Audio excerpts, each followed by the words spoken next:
Dear people watching and listening, Assalamu alaikum. Kindly like and share this video and subscribe to my YouTube channel. Please support my channel by contributing to my Patreon account so that I can continue making the audiobook series. The book continues with part 1, which tells in detail the conquest of Egypt, which happened under the Rashidun Caliphate from 639 AD to 646 AD. This conquest brought an end to the Roman Byzantine reign over Egypt, which first began in 30 BC. Egypt was also conquered and occupied by the Sassanid Empire from 618 AD to 629 AD, from the Byzantines before it was reconquered by Emperor Heraclius. Start of Chapter 12. Amr and the Caliphs. Umar's generals and governors were always a little apprehensive when they visited Medina. Umar was a hard taskmaster. He was in fact a hard man, severe, puritanical, demanding, but he was just a man and expected no more of others than he gave himself.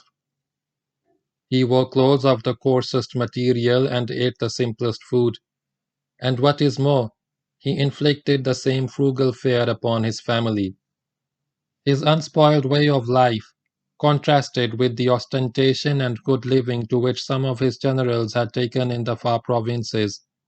Whenever Umar found someone living it up and deviating from what he regarded as the path of the faithful, he would not spare him, regardless of how high or how low the offender's rank was. So most officials feared the Caliph. They feared him also because he knew all that went on. Umar had established an intelligence network covering the entire world of Islam. He was the first Caliph to do so, and had his agents in every camp, in every city, on the staff of every senior general. These agents kept him informed of all that went on, and there was very little that Umar did not know. After the conquest of Egypt and while Umar lived, Amrbinalaas twice visited Medina. His first visit was in connection with the food supplies of the capital, during which the decision was taken to clear the canal from the Nile to the Red Sea and transport grain by waterway and sea to Arabia. His second visit was sometime in 23 Hijri, after his return from campaign against Barca and Tripoli. Following the custom practiced at the time by many middle-aged and elderly men, Amr had had his hair and beard dyed. The color chosen by him was black. Amr went to the house of the Caliph and exchanged greetings. For a few moments, the Caliph looked at his visitor without showing any sign of recognition. Then he asked, "Who are you?" "I am Amrbinalaas." The Caliph stared pointedly at Amr's dyed beard and then said, "I had sent you off an old man and you have returned today a young man. I insist that you wash it off as soon as you leave here." It is difficult to understand the reasons for Umar's disapproval of Amar's dyeing his hair and beard, because Umar himself dyed his beard. Perhaps there was something about that particular shade or color. There was some food lying in front of the Caliph, a large pot on the floor with a thick stew. The Caliph invited his general to join him, which Amr did. As he sat down next to the Caliph, Umar put his hand into the broth and began to stir it. After a little while he raised a handful of food and offered it to Amr. The visitor obediently took the food in his left hand and began to eat with his right. There were no plates, of course. The Caliph watched intently as Amr ate, and so did his Egyptian comrades, who had come with him to visit the Caliph. Knowing what fine food Amr ate in Egypt, and how finely he lived there, they were amused at this scene of simple desert hospitality and simple desert table manners. When they had all left the house of the Caliph, his friends asked him about the food he had eaten. Amr replied, "By Allah, He knows that the food I have brought from Egypt is better than the stew he gave me. He wanted to test me. If I had not accepted it, I would have been in trouble with him." This was Umar's way of reminding the governor of Egypt of the simple, pure ways of the desert and of emphasizing the need to avoid luxury and ostentation. But Umar could also acknowledge the military quality of his generals, although he was often reluctant to do so. The day following Umar's visit to the Caliph was a Friday, and all Medina had gathered for the congregational prayer of noon. When Amr got to the mosque, most people were already there, and the Caliph himself stood by the pulpit. He saw Amr and he called aloud to the congregation, "Here, amrbinalaas has come to you. It is not for Amr to walk the earth except as a commander." Umar watched his officials like a hawk. He used to keep an account of what they earned, what they acquired in battle, and what they should have at any one time. He would be very careful in checking the accumulation of wealth in their hands, and when he found an official in possession of more than was legitimately his, he would take him to task and confiscate the excess. The Caliph was not deterred by the requirements of nicety or politeness, but tackles the matter directly and bluntly, with no regard for rank, position, or past record. Umar wrote to his officials, "O you officials, you have sat upon the sources of wealth. You have taken what is forbidden and eaten what is forbidden, and acquired what is forbidden." Umar had also heard that Amr had come to possess quite a good deal of wealth, and suspected that his governor had not been entirely honest in handling the property and goods of Egypt. He knew that Amr was not the man to let the fine scruples stand in the way of his ambitions. So he wrote to Amr, "You have abundance of goods and slaves and utensils and animals, which you did not possess when I appointed you over Egypt." Amr wrote back, "Our land is a fertile land, and we get plenty from it." Umar was not satisfied with this explanation and decided to investigate further. The man he chose to act as inspector was an Ansar by the name of Muhammad bin Maslama, a man of unquestioned integrity. Umar sent him to Egypt with instructions to check the governor's assets and take away whatever was not rightly his. And he wrote to Amr, "I am aware of evil officials. Your letter to me is a letter of one who is worried because of unlawful acquisitions. I have suspicions. I am sending you Muhammad bin Maslama to divide your wealth. Produce before him whatever you possess and excuse his harshness to you. And salutations." When Muhammad bin Maslama arrived at Fustat, Amr offered him a gift, which Muhammad declined. This made Amr very angry, but Muhammad was adamant in not accepting it. "If this was a gift from brother to brother, I would have taken it," he explained. "But this is a gift which is a gift in appearance but has mischief behind it." This did not help Amr's temper. The thought that he, conqueror of Egypt, could be subjected by Umar to the humiliating experience of explaining his assets to an inspector made him furious. He blurted out, "May Allah curse the day when I became a governor of Umar, son of Al-Khattab. I have seen times when Al-As used to wear brocade worked with gold while Al-Khattab was carrying firewood on a donkey in Mecca." "Quiet," Muhammad reproved him. "Your father and his father are both in hell, and Umar is better than you. But for today of which you complain, you would have found yourself tying the legs of goats whose milk would delight you, and whose cries caused you distress." Amr became suddenly humble. "May Allah bless you. Do not tell Umar what I said. Our discussion was in confidence." Muhammad bin Maslama reassured him on the point. "I shall not say anything of what has passed between us while Umar is alive." Amr produced an account of his assets. These were checked by Muhammad bin Maslama and found to be in excess of what Amr could rightfully possess. He took away the balance and went back to Medina. The checking of the assets of Amr took place sometime in 23 Hijri. It was followed by another dispute between the Caliph and Amr.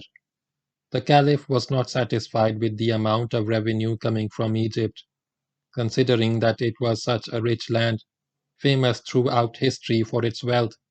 It should be providing much more to fill the coffers of Medina.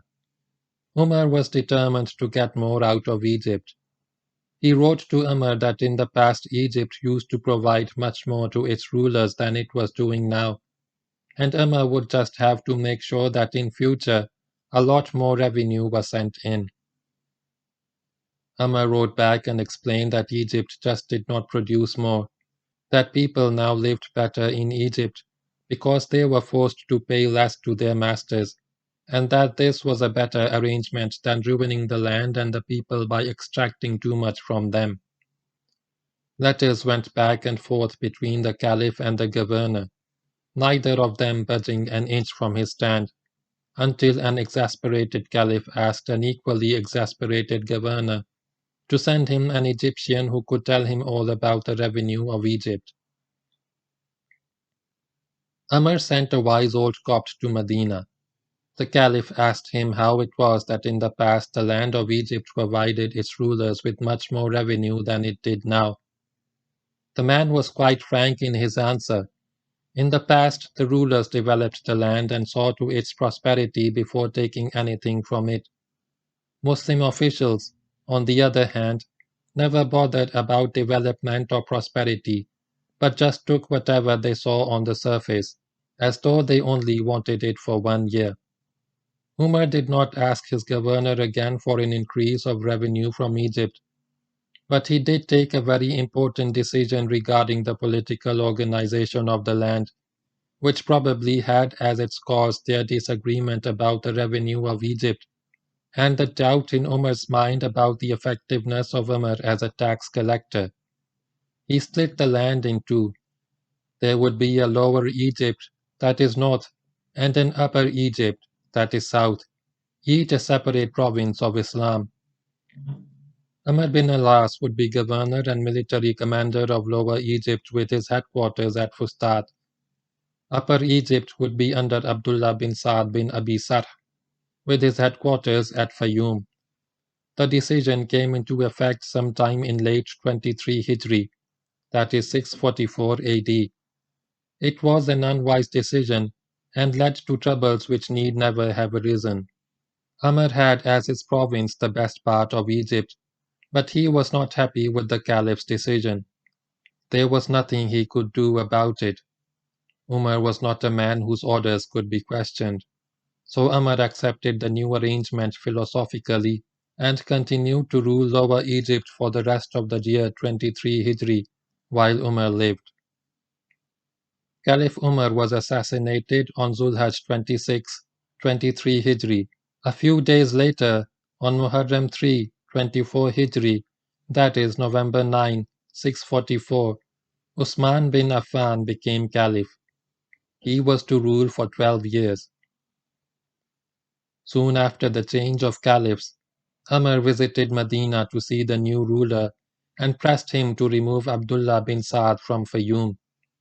Usman refused to do so, giving as his reason that it was Umar who had appointed Abdullah bin Saad as governor of Upper Egypt, and that Abdullah was his, Usman's, foster brother.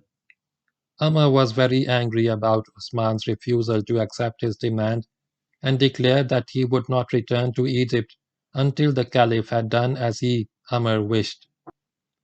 As soon as Amr had left Usman's house, the new Caliph wrote Abdullah bin Saad a letter appointing him governor of all Egypt. He said nothing about this to Amr. Upon receipt of Usman's letter, Abdullah bin Saad hastened to Fustat, arriving there just before dawn. He sent word to the Muazzin who would shortly call the faithful to prayers, that he, Abdullah bin Saad, had been appointed by the Caliph as governor of all Egypt, and he would lead the prayer. Meanwhile, Amar's son Abdullah was waiting in his house next to the mosque for the call for the prayer of the dawn. Amr had left his son as his deputy when he went to Medina, and Abdullah bin Amr would lead the prayer in the mosque as acting governor. Then came the call to prayer. Abdullah bin Amr went to the mosque. As he entered, he was informed by the muezzin about the new governor of Egypt. Abdullah went on to the pulpit, arriving there at the same time as Abdullah bin Saad coming from the opposite direction. The two met by the pulpit. "This is the result of your plotting and disloyalty," said Abdullah bin Amr to Abdullah bin Saad. "I did not do this," the other replied. "You and your father had eyes on Upper Egypt. But come, I will appoint you over Upper Egypt, and your father over Lower Egypt, and I shall not covet what you have." Nothing more was said by either of the Abdullahs. The Muslims formed ranks, and the prayer of the dawn was led by the new governor of Egypt, Abdullah bin Saad bin Abi Sarh. Mecca had been conquered by the Muslims in January 630, Muharram 8 Hijri. It was a peaceful operation, with only a little bloodshed in the sector where Khalid bin al-Walid was attacking the city. As soon as the town was taken, the Kaaba was cleansed of the presence of the idols, which had been placed in it by idol worshippers over the centuries since Prophet Abraham first built the place.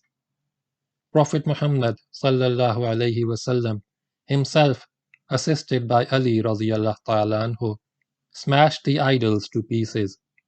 The holy city was cleared of all vestiges of disbelief, paganism, and idol worship. The infidels of Mecca, who had fought the Prophet and made his life miserable, and strained every nerve to destroy him, came in their thousands to submit to him and to accept his faith. It was a historic occasion, a landmark in the history of religion. It was almost 8 years before this that the Holy Prophet sallallahu alaihi wasallam had fled the city of Mecca as a fugitive, fearing for his life. And now he was back as conqueror and master with all Mecca at his feet, and no one to question his political and religious authority. Before entering Mecca, the Prophet had announced the names of 10 persons, 6 men and 4 women, who were to be killed at sight, even if they were found taking refuge within the sacred precincts of the Kaaba. These 10 were what today we would call war criminals. They were either apostates or had taken part directly or indirectly in the betrayal and torture of Muslims, or damaged the cause of Islam through treachery and falsehood. These men and women, in the opinion of Prophet Muhammad sallallahu alaihi wasallam, were the 10 worst enemies of Islam. One of the 10 was Abdullah bin Saad bin Abi Sarh. Shortly after their migration to Medina, Abdullah had joined the Muslims and professed the Islamic faith. He was a very clever man and won the confidence of the Prophet sallallahu alaihi wasallam. And because he could read and write, the Prophet appointed him as one of the scribes who would write down the revelations which came to him from God. But Abdullah was not a Muslim. He was actually an infidel and an enemy, acting as agent in the Muslim camp, and took to twisting and distorting the revelations of the Prophet sallallahu alaihi wasallam as he wrote them down. He made them appear ridiculous and false. When his crime was discovered, he fled to Mecca and rejoined the unbelieving Quraysh in their campaign against the new faith. Since he had been a writer of the Prophet's revelations, and thus obviously a man trusted by the Prophet, he was in a good position to malign the personality of Muhammad sallallahu alaihi wasallam, the revelations of the Quran and the faith of Islam, and he did not spare himself in doing this dastardly work. This was the reason for his inclusion amongst those who were to be killed at sight. A day or two after the conquest of Mecca, the Holy Prophet sallallahu alaihi wasallam sat in his house with some companions. Of the condemned men and women, a few were still to be found and killed, and one of these was Abdullah bin Saad bin Abi Sarh. Then who should walk into the presence of the Prophet but Abdullah himself, in the company of Usman bin Affan? Abdullah had taken refuge with Usman, who was his foster brother, and remained concealed with him while the Muslims were searching for him all over the town. Usman was one of the top companions of the Prophet, being among the very first converts, and thus had a position of respect and veneration in Islam. Usman and Abdullah sat down on the floor with the others. Some of the companions thought to draw their swords and cut off the scoundrel's head, but none moved because of the presence of the Prophet, and also because he had come with Usman. Then Usman spoke to the Prophet and asked him to spare the life of Abdullah. The Prophet gave no reply. He just stared at the floor. In the tense silence which prevailed, no one spoke or stirred. Again Usman interceded on behalf of his foster brother. Again there was no response from the Prophet, who continued to stare at the floor. Abdullah waited nervously for the decision which would mean life or death for him. For the third time Usman spoke for Abdullah, and this time the Prophet agreed to pardon him. The foster brothers made haste to depart. When they had gone, the Prophet said to the companions that he had delayed his answer in the hope that one of them would get up and kill Abdullah. A companion submitted that perhaps the Prophet could have given a sign to indicate that that was what he wished. Thereupon the Prophet said, "A prophet does not kill with signs." Abdullah became a Muslim, as did thousands of other infidels in Mecca. When Abu Bakr radiallahu ta'ala anhu became caliph upon the death of the Holy Prophet sallallahu alaihi wasallam, he debarred all ex-apostates from taking part in the holy war. But when Umar succeeded Abu Bakr as caliph, he rescinded the ban, and thereafter ex-apostates could join the army of Islam fighting in foreign lands. Abdullah too joined the wars. He was in the army of amrbinalaas from the very first, when the invasion of Egypt began in the end of 639. He was a brave enough soldier, a good officer and a competent administrator, though there was nothing brilliant or exceptional about him, and did as well as other leaders in the various battles described in this book. And now with the assumption of the caliphate by Usman, he was governor of all Egypt, starting his rule of the newly won land sometime in the early part of 24 Hijri, that is early 645 AD. Abdullah bin Sa'd bin Abi Sarh had come a long way. End of chapter 12.